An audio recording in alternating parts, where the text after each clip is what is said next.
Processes के बारे में। आज का टॉपिक जो है हमारा वो है न्यूट्रिशन के बारे में।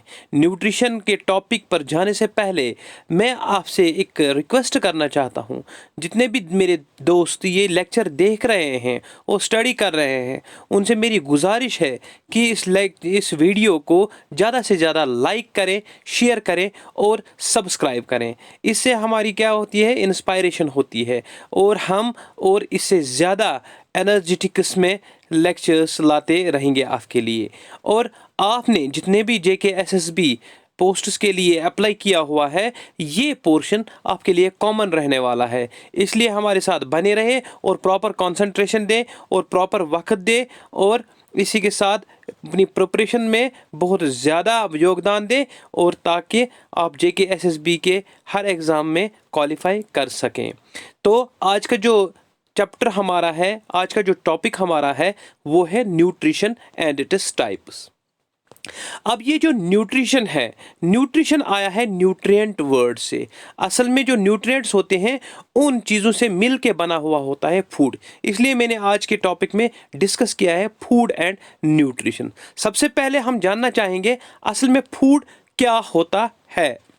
फूड एनी सब्सटेंस, कोई भी ऐसी चीज़ जो एक ऑर्गेनिज्म खाता है या कंज्यूम करता है, कंज्यूम करने पर इससे मिलती है एनर्जी, और यही एनर्जी इस ऑर्गेनिज्म को लगती है बहुत सारी मेटाबॉलिक एक्टिविटीज़ करने में। तो मेटाबॉलिक एक्टिविटीज़ करने के लिए एनर्जी ज़रूरी है और एनर्जी गेन करने के लिए फूड ज़रूरी है। और यही फूड जो हम खाते हैं, इसका डिफरेंट जो वेज होते हैं खाने के, ऑब्टेन करने के, उसको बोलते हैं हम न्यूट्रिशन। तो फूड्स के बारे में अगर हम डेफिनेशनली ये देखें तो foods are the substances which are essential for growth and development of an organism. जब तक ना फूड से एनर्जी मिले तब तक ग्रोथ और डेवलपमेंट का सवाल ही पैदा नहीं हो सकता है। और ये भी आप जानते हैं कि जितने भी लिविंग ऑर्गेनिजम्स हैं दे नीड फूड, उनको फूड ही चाहिए। Some other organisms such as plants make their own food by the process of photosynthesis, while animals obtain their food from plants and other animals। तो यहाँ पर जो nutrition हमारी आई, यानी कुछ ऑर्गेनिजम्स अपना खाना खुद बनाते हैं और कुछ ऑर्गेनिजम्स अब दूसरों पर डिपेंड करते हैं। जैसे प्लांट्स जो होते हैं ये अपना खाना खुद बनाते हैं, लेकिन ये जो एनिमल्स होते हैं, एनिमल्स या अपना खाना खुद नहीं बना सकते हैं। या तो ये प्लांट्स पर डिपेंड करते हैं या एनिमल्स पर। प्लांट्स पर डिपेंड करते हैं डायरेक्टली या इनडायरेक्टली। इस बुनियाद पर जो ऑर्गेनिज्म अपना खाना खुद बनाते हैं उनको क्या कहते हैं, और जो अपना खाना खुद प्रिपेयर नहीं कर सकते हैं उनको क्या कहते हैं। तो ये तो हो गई फूड की डेफिनेशन। तो हमारा अब जो है न्यूट्रिशन, असल में न्यूट्रिशन क्या होती है। न्यूट्रिशन अगर हम सिंपल वर्ड्स में बताएं, खाने पीने का तरीका या जो नॉरिशमेंट आपको मिल रही है, किसी भी ऑर्गेनिज्म को मिल रही है, ये इसको कैसे मिल रही है, यानी कि what the way by which these nutrients are taken up by the organism is called as nutrition. So we can say that process of obtaining nutrients or food is called a nutrition. जो भी कोई process, जो भी कोई काम ये करते हैं किस लिए, ताकि इनको न्यूट्रिएंट्स मिल सके या फूड मिल सके। यानी कि ऐसा कोई तरीका जो ऑर्गेनिज्म इस्तेमाल करते हैं ताकि उनको फूड मिल सके, उसको बोलते हैं न्यूट्रिशन। या ये जो न्यूट्रिशन होती है it comes from the word nutrients. Nutrients क्या होते हैं, या तो ये ऑर्गेनिक सब्सटेंसेस होते हैं या इनऑर्गेनिक सब्सटेंसेस होते हैं। और यही ऑर्गेनिक और इनऑर्गेनिक सब्सटेंसेस होते हैं जो एक लिविंग ऑर्गेनिज्म को मदद करते हैं अपनी लाइफ मेंटेन करने में और प्रॉपर हेल्थ मेंटेन करने में। या इन अदर वर्ड्स हम न्यूट्रिशन की डेफिनेशन ऐसे भी देख सकते हैं, it's the process by which an organism takes food and utilizes it. यानी कि ये ऐसी प्रोसेस होती है कि ये ऑर्गेनिज्म कैसे फूड ऑब्टेन करता है और इस फूड को कैसे यूटिलाइज करता है, यानी एनर्जी कैसे निकालता है। तो ये तो हो गई न्यूट्रिशन, लेकिन इसकी ज़रूरत क्या है? न्यूट्रिशन की ज़रूरत क्यों है? एक ऑर्गेनिज्म को न्यूट्रिशन क्यों चाहिए? आपको तो पता है लिविंग ऑर्गेनिजम्स फूड के बगैर तो जिंदा रह नहीं सकते, लेकिन फूड इन्हें क्या देता है? एनर्जी। वही एनर्जी इनको चाहिए मेटाबॉलिक एक्टिविटीज़ परफॉर्म करने के लिए, तो इसीलिए न्यूट्रिशन की ज़रूरत पड़ती है। तो न्यूट्रिशन क्या होती है असल में? Organisms need energy to perform various activities. तो ये वेरियस एक्टिविटीज़ क्या होती हैं? इनमें बहुत सारी growth, development, repair, transfer of heredity and material, reproduction वगैरह, इन सब को हम देखते हैं इनमें एनर्जी लगती है, और वो एनर्जी आती है न्यूट्रिशन से। और बहुत सारे ऑर्गेनिजम्स ऐसे हैं जो बहुत सारे रॉ मटेरियल्स इस्तेमाल करके ग्रोथ एंड रिपेयर करते हैं। दीज रॉ मटेरियल्स जो होते हैं, these are provided by nutrients, और न्यूट्रिएंट्स होते हैं फूड में। और ये जो हमारा फूड होता है, इसमें खास न्यूट्रिएंट्स क्या होते हैं? जैसे कार्बोहाइड्रेट्स होते हैं, प्रोटीन्स होते हैं, फैट्स होते हैं, मिनरल्स होते हैं। यानी कि इनमें ऐसे न्यूट्रिएंट्स होते हैं, जो न्यूट्रिएंट्स ज़्यादा क्वांटिटी में लगते हैं उनको मैक्रो न्यूट्रिएंट्स कहते हैं, और जो न्यूट्रिएंट्स स्मॉल क्वांटिटीज़ में लगते हैं उनको माइक्रो न्यूट्रिएंट्स कहते हैं। जैसे मैक्रो न्यूट्रिएंट्स, कार्बोहाइड्रेट ज़्यादा क्वांटिटी में लगते हैं, प्रोटीन ज़्यादा क्वांटिटी में लगते हैं, फैट्स ज़्यादा क्वांटिटी में लगते हैं, ये सब मैक्रो न्यूट्रिएंट्स हैं। और जो माइक्रो न्यूट्रिएंट्स जैसे वाइटामिन्स, मिनरल्स, ये माइक्रो न्यूट्रिएंट्स है, ये बहुत कम क्वांटिटी में लगते हैं। तो हमारे पास जो ऑर्गेनिज्म की बॉडी होती है, ये बॉडी ज़्यादातर कार्बन मॉलिक्यूल से बनी हुई होती है, और यही कार्बन मॉलिक्यूल्स ये कैसे बनते हैं? जब फूड इंसान खाता है तो फूड के खाने से एक बायोमास बनता है, जो बायोमास, इसमें ज़्यादातर कार्बन मॉलिक्यूल्स ही रहते हैं, और यही हमें प्रोवाइड करती हैं energy. Now coming to the next point, what are the types of nutrition. जैसा कि हमने आपको बताया ही पहले कि न्यूट्रिशन का मतलब ही है obtaining food. Organism, the way by which an organism obtains its food. अब ये फूड कैसे लेता है? या तो ये खुद तैयार करता है, या इस फूड के लिए दूसरे ऑर्गेनिज्म पर डिपेंड करता है। सो दैट मीन्स यहाँ पर आपके लिए न्यूट्रिशन में दो टाइप्स हैं। So nutrition is having mainly two types. One is called autotrophic nutrition and second is called as heterotrophic nutrition. अब सवाल पैदा होता है, ऑटोट्रॉफिक न्यूट्रिशन क्या होता है और हेटेरोट्रॉफिक न्यूट्रिशन क्या होता है? जो ऑटोट्रॉफिक न्यूट्रिशन होती है, ये असल में एक ग्रीक वर्ड है, दो ग्रीक वर्ड से बना हुआ ऑटोट्रॉफिक।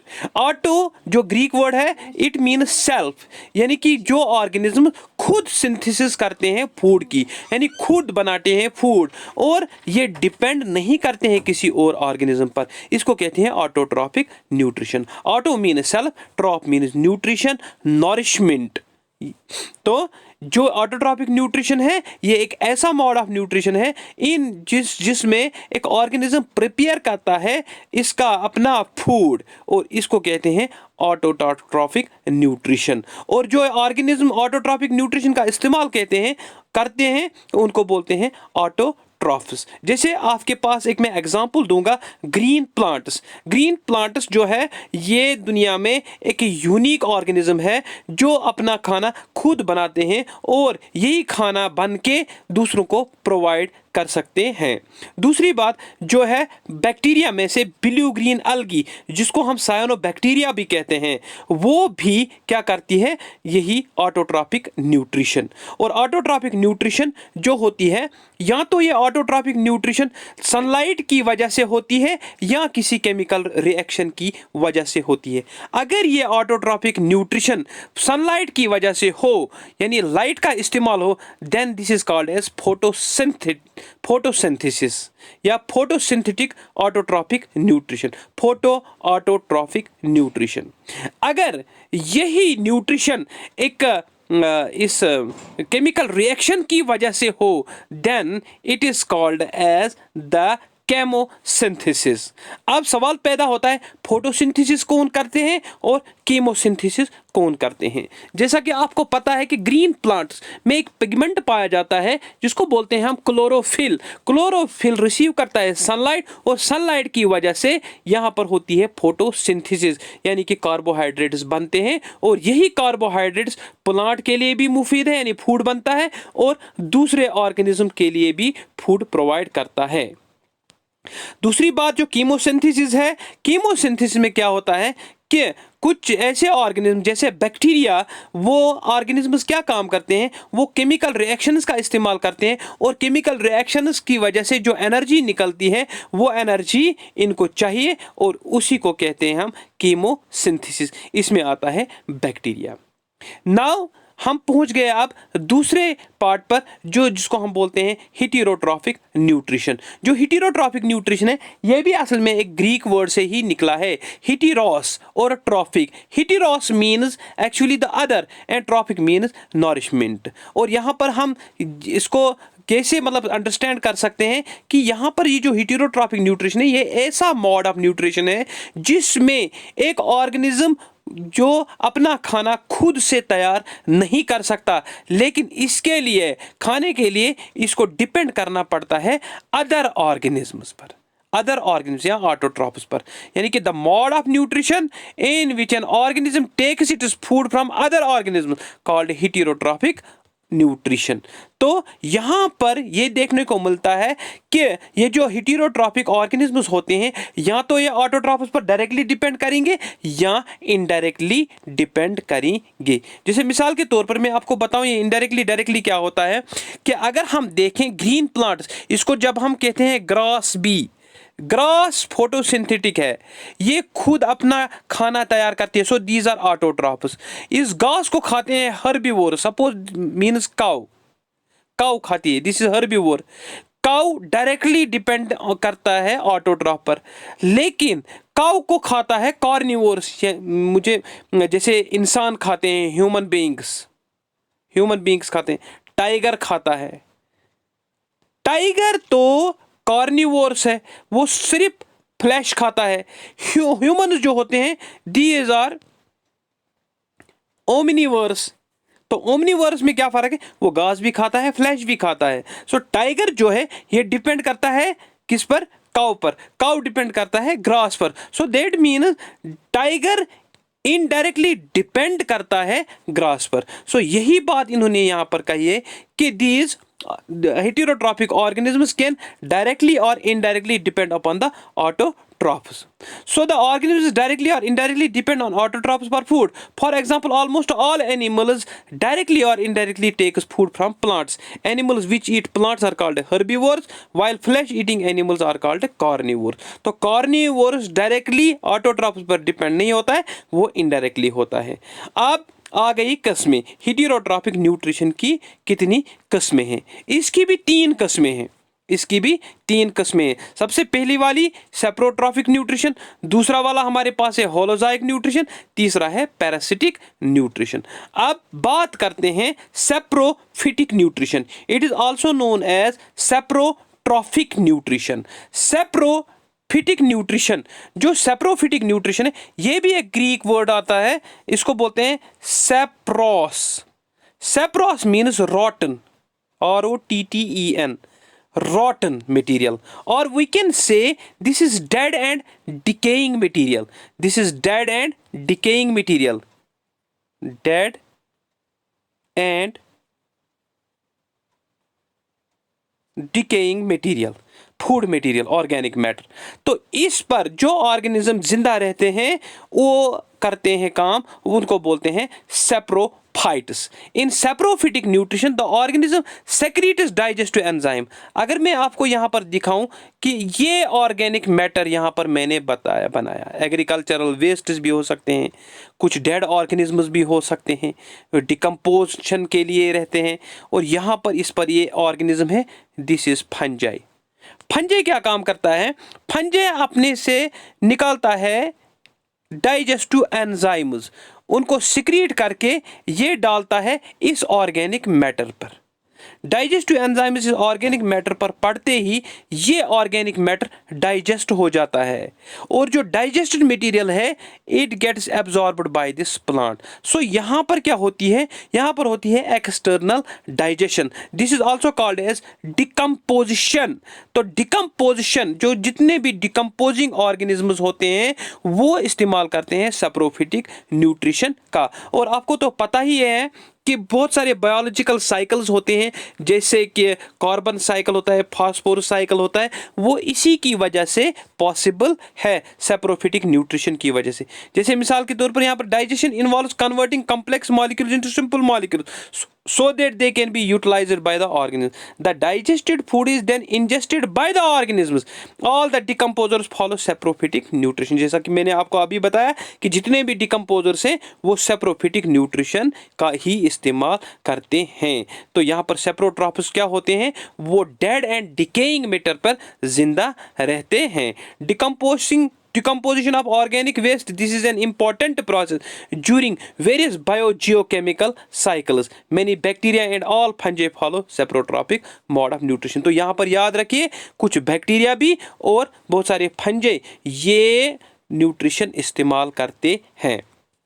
नंबर नेक्स्ट है हमारे पास अब होलोजाइक न्यूट्रिशन। जो होलोजाइक न्यूट्रिशन है ये भी एक मोड ऑफ न्यूट्रिशन है जिसमें एक organism solid food material ingest करता है अपनी बॉडी के अंदर, देन डाइजेशन टेक्स प्लेस।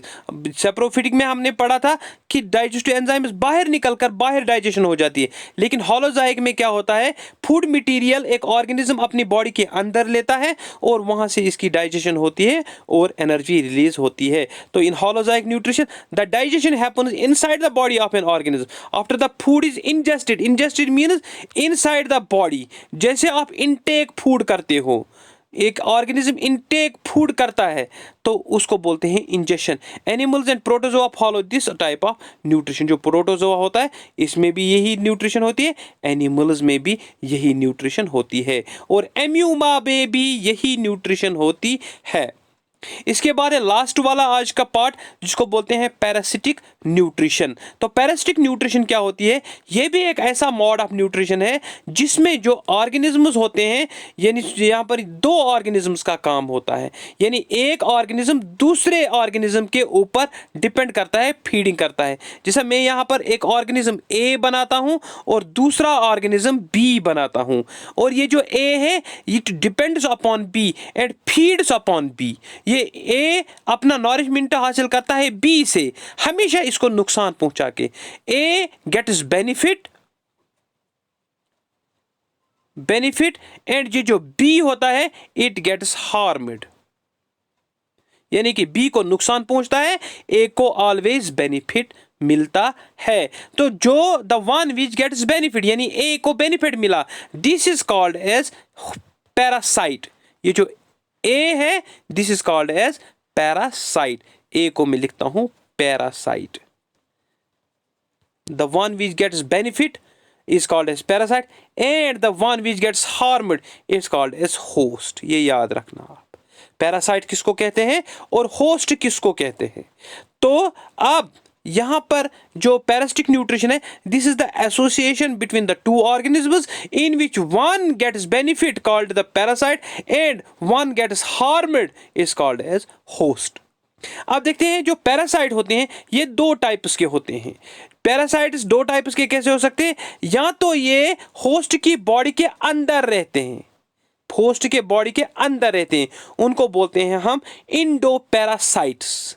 यानी कि जैसे आपको पता है ascaris in the humans, ascaris in the humans, बहुत सारी एग्जांपल्स भी है, इंशाल्लाह वो भी आप कवर करेंगे। दूसरा यानी कि होस्ट के बाहर ऊपर, उनकी सरफेस के ऊपर रहकर जो अपना खाना उससे फीड करते हैं उनको बोलते हैं एक्सोपैरासाइट्स। जैसे मिसाल के तौर पर आपके पास है लुइस, लीच, ऐसे बहुत सारे ऑर्गेनिजम्स जो एक्सोपैरासाइट्स होते हैं। इंडोपैरासाइट्स में एक बात आपने याद रखनी है कि इंडोपैरासाइट्स में जो और पैरासाइट रहता है वो होस्ट के अंदर रहता है। जैसे मिसाल के तौर पर बहुत सारे डिजीज ऑकर होते हैं, जैसे टीबी होता है और कोई डिजीज़ मिसाल के तौर पर इंटेस्टाइनल इन्फेक्शन होता है, कोई और इन्फेक्शंस होते हैं।